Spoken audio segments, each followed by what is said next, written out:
Okay, we are back in the barrens, back on the new Iron Man ships, Orc Hunter, Sheppy.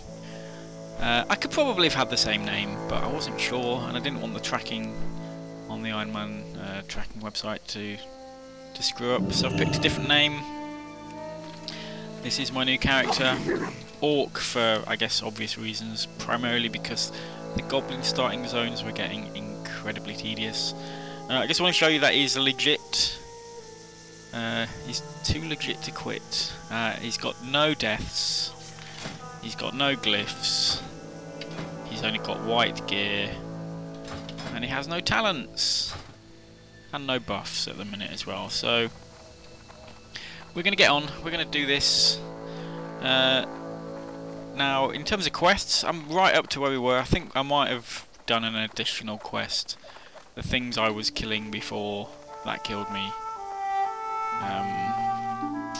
Yeah, they're all dead. So now we're after the next dude. He's called Enemies Ikes. He's making maps or something. Not entirely sure. And I think this might be him there. So that's good. In fact, that was the guy who we were actually attacking last time.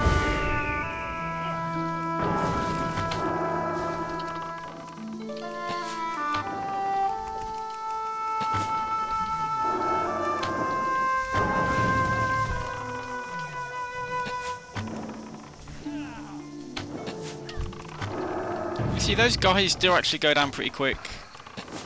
I don't know what I managed to do last time. But what I did find out is up in this this base up here where we did the previous set of quests, there are actually some NPCs that are level 40, and they flag you for PvP when you attack them as well, which is like doubly shit. So I think that's probably what killed me, or the fact that I couldn't kill stuff as quick as I thought I should be able to is because they were level 40.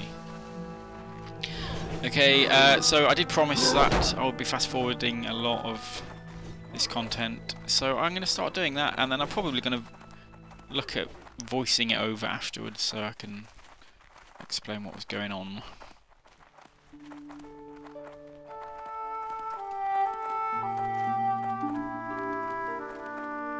I have also renamed my kitty cat.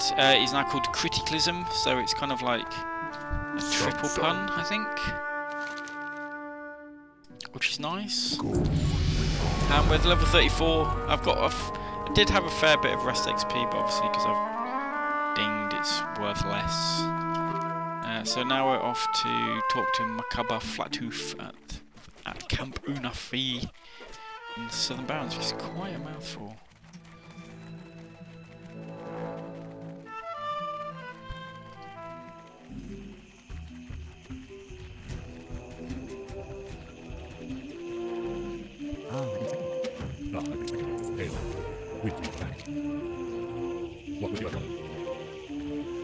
So these quests we've got here at Camp Unife, pretty basic standard kill X amount of things, a number of those.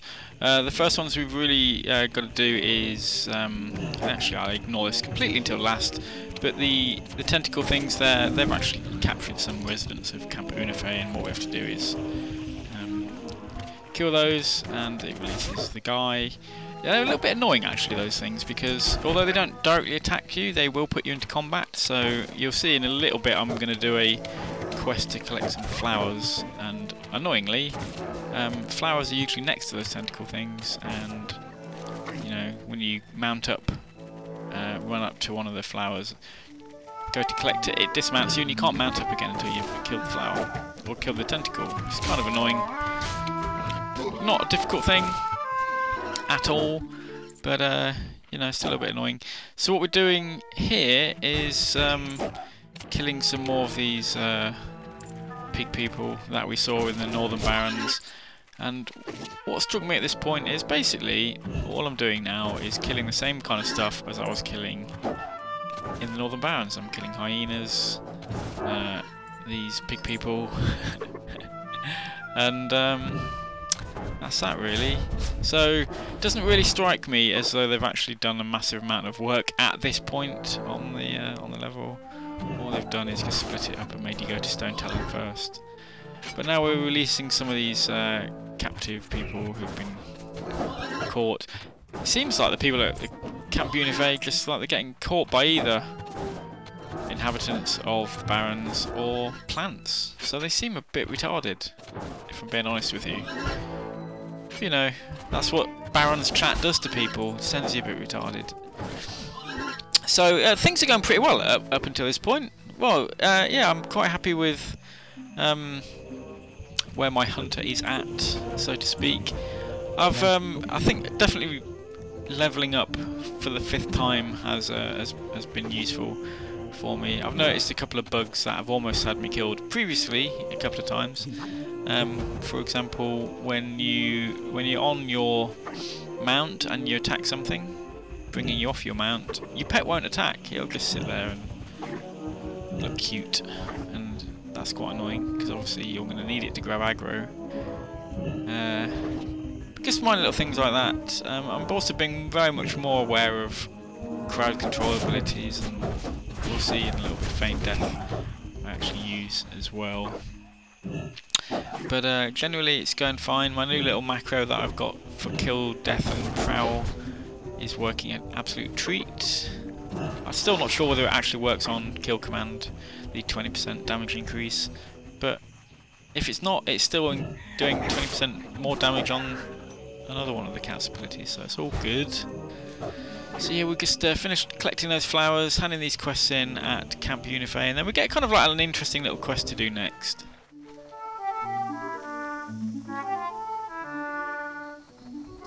So we're off into this kind of battle arena here to fight a guy called Saber Snout. It doesn't look promising from the offset, and then he brings his buddies.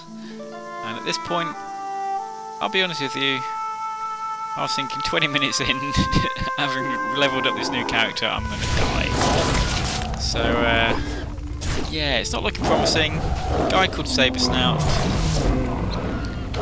Thankfully, it's kind of like 1980s Kung Fu style. He's brought his friends along. They're just there in the background cheering, not actually doing anything. He has got an awesome line though. You are strong, but strong enough for the apocalypse. And takes loads of balls in as well. Good opportunity there for me to use feign death.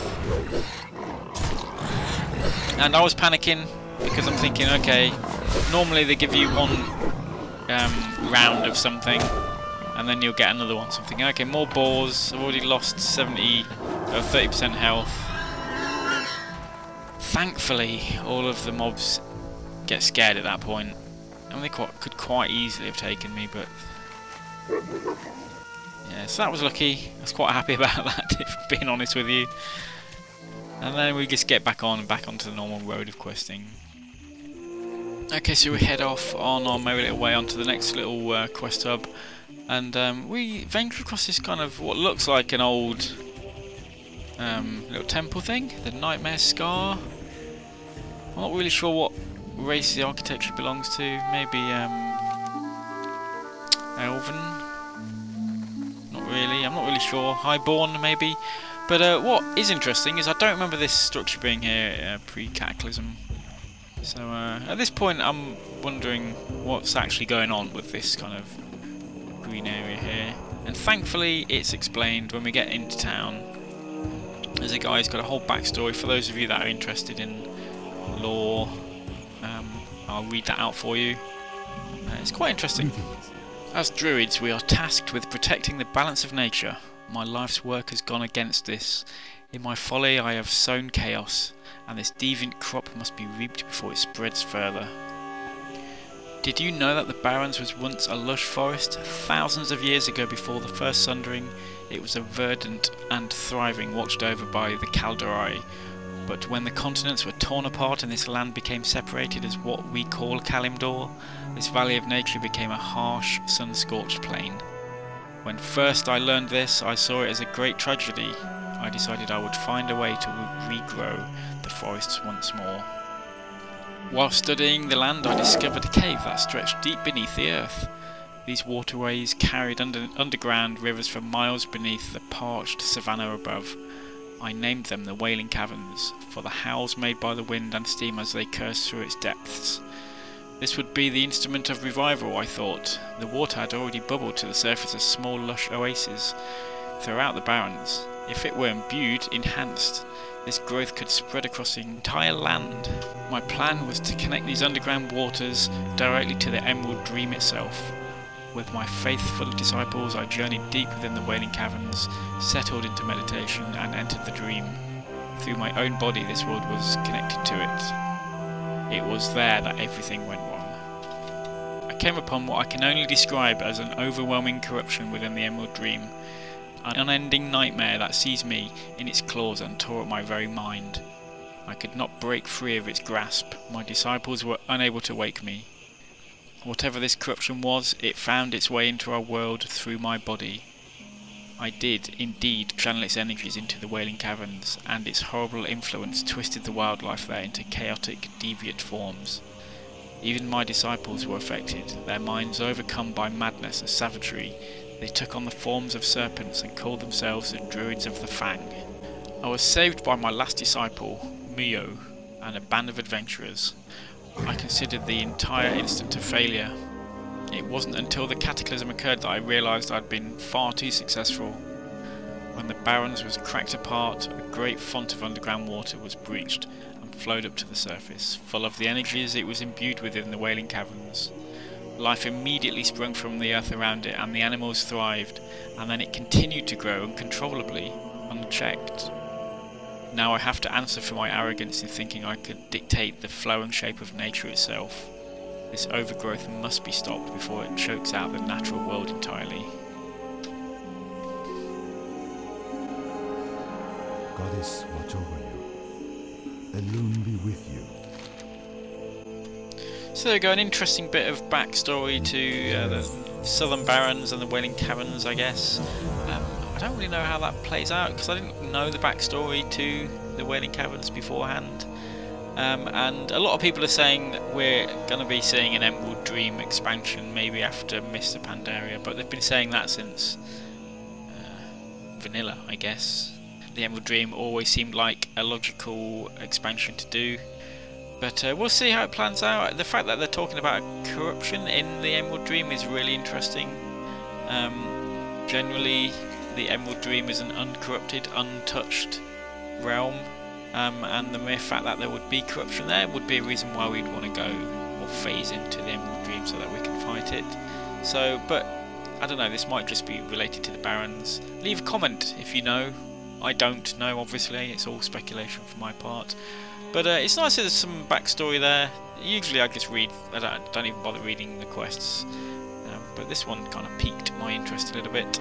It makes a slight diversion from questing as well, but we'll get on to that in the next episode. I'm keeping these a lot shorter, trying to get them under 15 minutes with more content in. We've done half a level, we've done alright. I'll see you next time.